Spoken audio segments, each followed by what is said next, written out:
جب اپنے x partner سے بات کرنے کا دل کرے نا تو آپ نے فوراً یہ کام کرنا ہے۔ بہت سارے لوگ جو ہے وہ اپنے پارٹنر کو بول بھی دیتے ہیں کہ یہ میرا لاسٹ میسج ہے، لائف ٹائم کے لیے میرا دوبارہ آپ کو میسج نہیں آئے گا، میں اپنے باپ کا نہیں ہوں گا کہ دوبارہ آپ کو میسج کروں، جب میں میسج کروں گی ٹھیک ہے دوبارہ میری طرف سے کبھی آپ کو کوئی میں رابطہ نہیں کروں گا، میرے لیے آپ مر گئے ہو، میں آپ کو جانتا بھی نہیں ہوں، جانتی بھی نہیں ہوں۔ اتنی کچھ باتیں لوگ بول دیتے ہیں، لیکن اس کے بعد پھر بھی دل کرتا ہے کہ یار کبھی کبھی نا کہ اس کو میسج کر لوں ٹھیک ہے۔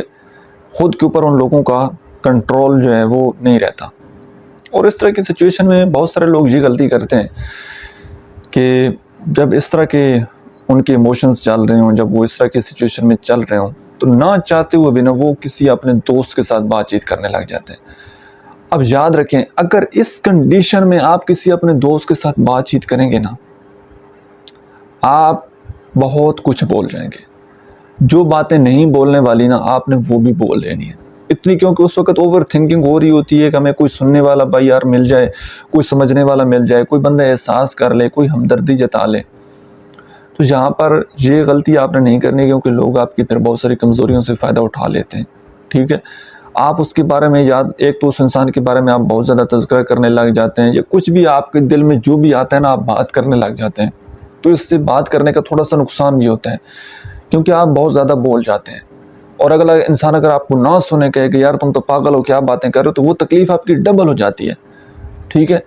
تو اب ان ایموشنز کو اگر آپ نے تھوڑا سا نارملائز کرنا ہے تو اس کا طریقہ کار میں آپ کو بتاتا ہوں۔ اگر آپ کی یہ سچویشن چل رہی ہو نا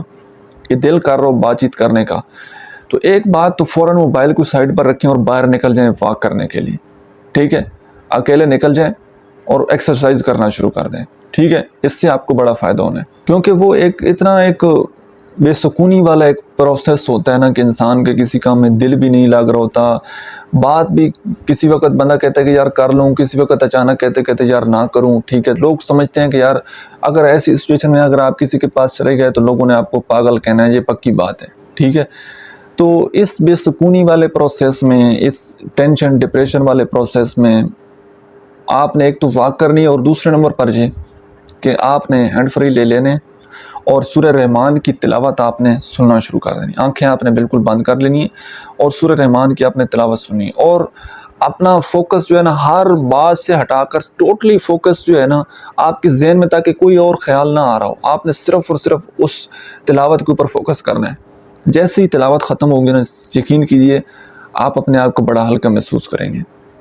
بات سمجھ آ رہی ہے؟ اور اس کے ساتھ ساتھ آپ نے یہ کام کرنا ہے کہ آپ نے ڈیپ بریتھنگ شروع کر دینی ہے۔ 3 سیکنڈ کے لیے آپ نے ناک سے اندر سانس لینا ہے، پھر 4 سیکنڈ کے لیے اس کو روک کر رکھنا ہے، پھر 3 سیکنڈ میں آپ نے آہستہ آہستہ منہ کی طرف سے اس کو باہر نکالنا ہے۔ 5-6 دفعہ آپ نے یہ ایکسرسائز کرنی ہے ڈیپ بریتھنگ والی ٹھیک ہے۔ اور لاسٹ پر آپ نے یہ کام کرنا ہے کہ آپ کے پاس جو ایک آئل اویلیبل ہو، سرسوں کا یا وہ باداموں والا جو تیل ہوتا ہے وہ آپ نے لے لینا ہے، اور آپ نے اپنے سر کی بھی مساج کرنی ہے اچھے طریقے سے، اور اپنے پاؤں کے جو تلوے ہیں ان کے اوپر بھی آپ نے مساج کرنی ہے ٹھیک ہے۔